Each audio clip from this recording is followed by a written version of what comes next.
When we do a pre-start check on a machine, especially if it's a new machine or it's a machine that's come in to be used on site, it should definitely have operator instructions with it, and it should have some sort of checklist with it for what we're looking at. So a person who is using that machine for the first time should be able to pick up, whether it's a document or a tick box, should be able to go through that and look at the machine, inspect the machine to make sure that it's in good condition and as per manufacturer's specifications.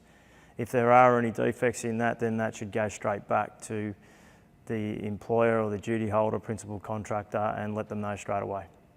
One of the other key things around the maintenance side of things too is keeping your maintenance records. So this scissors obviously a little bit older than the boom lift, so the maintenance records are obviously kept in with the logbook. We also need to make sure that the reporting in, so there's some reports in there of any problems that were with the machine.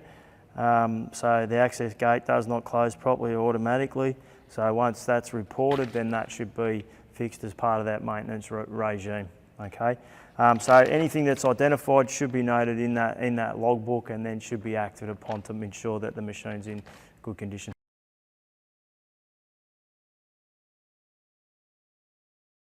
We also too, which is down on the side here, has an hour clock on there which will tell us how many hours the machine's been operated for, and that too should or may tell us when it's due for some type of a service as well. So it's always good to check the hour clock, when the last service was, when the next one's due as well.